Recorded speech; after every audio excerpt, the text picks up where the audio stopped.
Hi hello नमस्कार, स्वागत आहे तुमचं माझ्या मराठी ब्लॉग चॅनलवर. मी प्राची. कसे आहात? मजेत ना? मजेतच राहा. तर रात्री मी बटाटा खिसून पाण्यामध्ये ठेवला आहे. आता बघा लाईट गेली आहे आणि आता पाणी यायचा टायमिंग झाला आहे. पण आता जर पाणी आलं तर पाणी भरायचं कसं? आणि आज पाणी पण जास्त लागणार आहे, पण लाईट तर नाही. बटाटा रात्री वेफर्स चिप्स करून ठेवलेले आहेत पाण्यात भिजवून. आता चूल पेटवणार आहे आणि त्याचे चिप्स मी बनवणार आहे. 1-2 किलो बटाट्याचे चिप्स आहेत ते. तर हे चिप्स कसे बनवायचे हे मी तुम्हाला सांगणार आहे. आणि बाकीच्या पण कामं आहेत बरीचशी. सगळी लाईटीची वाट बघते, पण आता कधी येते काय माहिती. तर हे चिप्स आहे ना एकदम बनवायला सोपे आहेत. खिसून तर पटकन होतात. आता ते काही मी शूट केलं नाही, कारण रात्री पण भरपूर उशीर झाला होता मला ते सगळं करायला.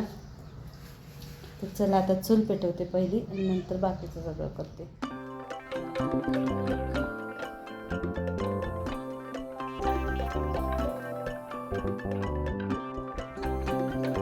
तर मी इथे पहिल्यांदा जाडं मीठ काढून घेतलं. वेफरसाठी मीठ लागतं, तर म्हटलं मीठ घ्यावं आणि एकदमच बाहेर जावं. बाहेर गेले तर इथे चूल पेटवली होती मी.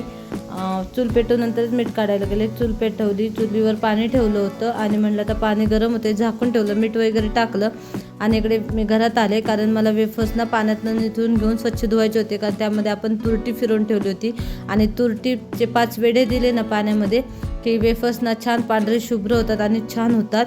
तर मी इथं ते वेफर्सना थोडे थोडे घमेल्यामध्ये काढून घेतले पातेल्यातनं आणि ते स्वच्छ असे धुवून घेतले. आणि हे स्वच्छ धुतलेले वेफर्स जे आहेत ना ते आपण परातीमध्ये काढून घेणार आहोत आणि त्यानंतर ते उकळत्या पाण्यामध्ये टाकणार आहोत. इथे ना वेफर स्वच्छ धुवून घेतले ना की ते पांढरे शुभ्र, त्याच्यावरचा जो लालसरपणा असतो किंवा पिवळेपणा असतो ना तो निघून जातो. आता पाणी उकळते तोपर्यंत म्हटलं बाकीची जी कामं आहेत ना ती पण करून घेऊया. आता लाईट तर गेली होती आणि ती काय आली नाही, त्यामुळे ना मला पाणी पण काय भरता आलं नाही, कारण वरती ना पाणी बिन मोटरचं चढतच नाही.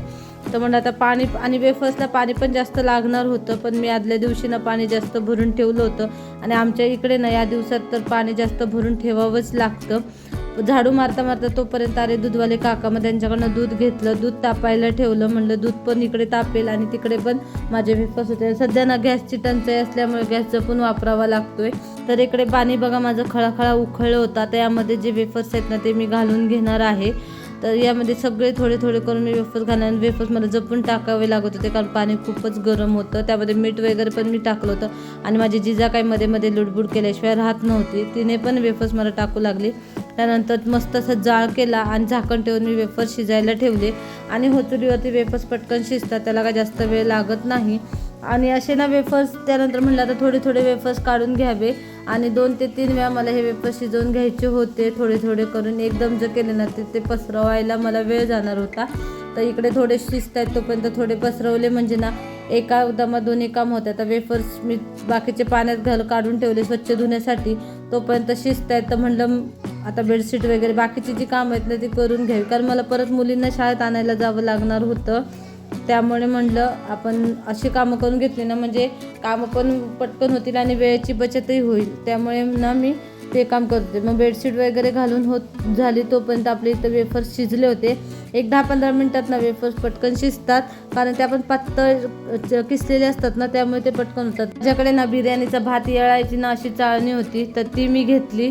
आणि इथे तांदूळ जे आपण चाळतो ना ती पण चाळण होती, किंवा मोदक उकडतो ना अशी चाळण होती, तर ती मी घेतली. आणि त्यामध्ये ना हे वेफर्स मी गाळणीच्या म्हणजे जो आपल्याकडे झारा असतो ना त्या झाराच्या साहाय्याने काढत होते. आता मी बघा इथे बाकीचे वेफर्स शिजायला टाकलेत ना, तोपर्यंत म्हणलं हे चला कागदावर पसरून घेऊया. तर थोडे मी ना उन्हात टाकले, मला वाटलं इथं जागा पुरेल, पण इथे काय जागा पुरली नाही. त्यामुळे मी अर्धे बाहेर टाकले उन्हात आणि अर्धे मी घरात टाकले.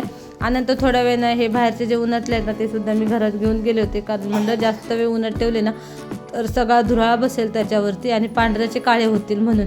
तर मला बघा इथं जिजासुद्धा मदत करत होती आणि तिचा माझा ना खूप सपोर्ट होतो, खूप मदत करते ती मला जसं छोट्या छोट्या कामांमध्ये, आणि तिला खूप आवडतं. मग मी तिलासुद्धा हाताखाली घेते. कसे लहान मुलांनी आतापासून शिकलं ना तर त्यांना त्याचा खूप उपयोग होईल, कारण ह्या गोष्टी ना मला ह्या आधी कधी माहीतच नव्हत्या, कारण आमच्याकडे काय असलं काही करत नाहीत. ह्या दिवसात आमच्याकडे ना हे लाकडं फोडणं, गौऱ्या करणं असली कामं चालली जातात. आणि इकडे मला त्यामुळे ह्या कुठल्याच गोष्टी माहीत नव्हत्या. मग मी ना इकडे लग्न करून आल्यानंतर ना हळूहळू सगळ्या गोष्टी शिकले आणि आता मी एकटी पण हे सगळं करू शकते. पण म्हणलं माझ्या मुलींना पण यायला पाहिजे ना. आता दोघी तर शाळेत जातात, ही असते मग ही मला करू लागते. मग मी अर्ध्या जे चिप्स होते ना ते बाहेर वाळत टाकले आणि बाकीचे चिप्स जे दुसरा घाणा होता ना तो मी ते घरात घेऊन आले आणि जिजाला म्हणलं आता तू हे घाल, कारण तोपर्यंत ना लाईट आली होती आणि पाणी चालू होतं. मग म्हणलं जेवढं होतं होईल ना तेवढं पाणी भरून घ्यावं म्हणून मी मोटर लावली आणि पाणी भरायला घेतलं आणि तोपर्यंत मला जिजा हे करू लागत होती.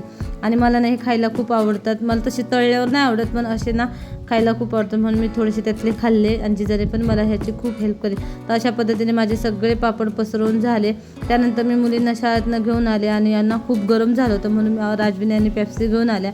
मग आम्ही पेप्सी एन्जॉय केली मस्त अशी आणि त्यानंतर दुपारी जेवण वगैरे करून थोडा आराम केला आणि हे नंतर सगळीकडचे वेफर्स जे आहेत ना ते एका साडीवर मी केले. म्हटलं आता एवढा पसारा कशाला करू घरात, मग मला संध्याकाळचं पण आवरायचं होतं त्यामुळे सगळे व्यवस्थित आणि तुम्ही पाहू शकता कुठलेही तुटलेले नाही आहेत, सगळे व्यवस्थित निघत होते. इतके ते छान खडखडी सुकले होते घरामध्ये. पण म्हटलं आता दुसरं ऊन जरा बाहेर दिलं पाहिजे म्हणून मग मी ना हे संध्याकाळपर्यंत हे दुपारी मी काम केलं सगळं एकत्र आणि एका साईडला ठेवून दिले. आणि आमच्या ना घरात वारं खूप छान येतं खिडकीतून आणि फॅन पण चालू होता, ते पटकन सुकले. आणि नंतर मग मी संध्याकाळी ना ते एकत्र असे घमेल्यामध्ये भरून ठेवले व्यवस्थित, कारण म्हणलं परत पसारा नको दिसायला आणि मस्त असे वाळले होते. आणि दुसऱ्या दिवशी ना मी ते थोडेसे उन्हामध्ये टाकले आणि त्याला 1-2 ऊन दिली आणि त्यानंतर खडखडीत असे वाळल्यानंतर एका डब्यामध्ये ना मी व्यवस्थित भरून ठेवले. म्हटलं वर्षभर टिकतील आणि असे करून ठेवले ना तर वर्षभर छान टिकतात आणि ना खायलासुद्धा छान वाटतात. तर तुम्हाला हा व्हिडिओ कसा वाटला हे मला कमेंट करून सांगा.